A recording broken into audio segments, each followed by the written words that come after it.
Mengapa semua sungai di alam tidak bisa mengalir lurus ke depan, namun harus menjadi berliku-liku? Karena manusia pada awalnya tidak memahami rahasianya. Mereka tetap membangun tanggul untuk meluruskan sungai. Ini mengubah penampilan alami sungai. Akibatnya, ditemukan bahwa sungai yang lurus dapat memperparah terjadinya banjir. Ini jelas bertentangan dengan hukum alam, karena fisika tidak mengizinkan adanya sungai yang lurus. Baiklah, sekarang kita bicarakan mengapa sungai bisa menjadi berliku. Di planet kita, sungai menunjukkan keajaiban alam dalam berbagai bentuk. Di dataran terbuka, tanah yang lembut memberikan kebebasan lebih bagi sungai untuk mengubah alur sungai, membuka jalur yang terus berubah menuju lautan. Jalur-jalur ini hampir tidak pernah lurus, karena berbagai gangguan kecil terus-menerus merusak alur sungai. Misalnya, erosi alami oleh arus air, atau aktivitas hewan.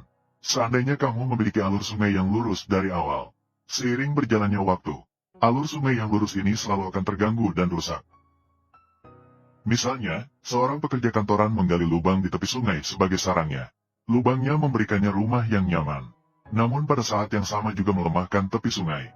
Akhirnya, tepi sungai mulai runtuh ke dalam sungai. Saat itu, air akan mengalir ke dalam ruang kosong yang baru terbentuk ini, mencuci tanah yang longgar, membuat ruang kosong menjadi semakin tertekan. Sementara aliran air semakin cepat, juga akan membawa lebih banyak tanah dari tepi sungai. Siklus ini berulang terus-menerus. Maka alur sungai di sisi lainnya akan perlahan-lahan melemah, karena air yang mengalir lambat tidak dapat membawa lebih banyak butiran pasir dan tanah. Oleh karena itu, mereka akan mengendap di bagian bawah, membuat dasar sungai di sana menjadi semakin dangkal.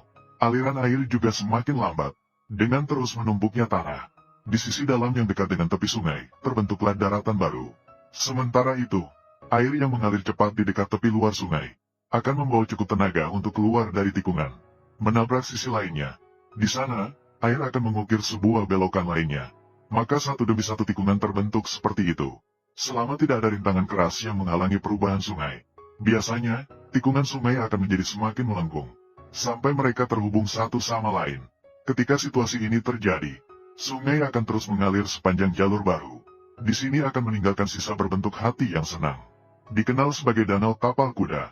Dapat dilihat, perubahan aliran sungai yang berliku-liku adalah hasil dari proses alam yang berlangsung lama.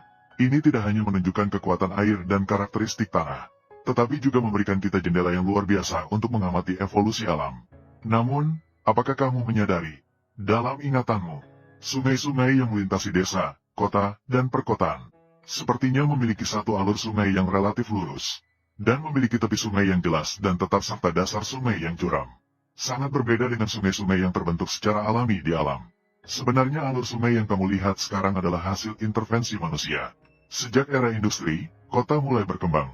Orang-orang mulai membangun tanggul dan benteng sungai untuk mengarahkan aliran sungai. Tindakan ini secara langsung menyebabkan sungai menjadi lurus. Namun, hasil dari tindakan ini sangatlah bencana. Pertama, kerusakan habitat. Setelah sungai menjadi lurus, kecepatan aliran air meningkat. Keberagaman alami yang ada dari kolam dalam, dangkal, dan teluk akan berkurang. Karena kehilangan habitat, lingkungan menjadi homogen. Jenis-jenis organisme yang dapat beradaptasi dengan perubahan ini semakin berkurang. Pada akhirnya mengakibatkan penurunan keanekaragaman hayati. Misalnya, beberapa jenis ikan suka melompat di kolam yang dalam. Mereka bertelur di kolam yang dangkal. Setelah aliran sungai menjadi lurus, tempat-tempat ini menghilang. Jadi, kelangsungan hidup mereka menghadapi tantangan besar.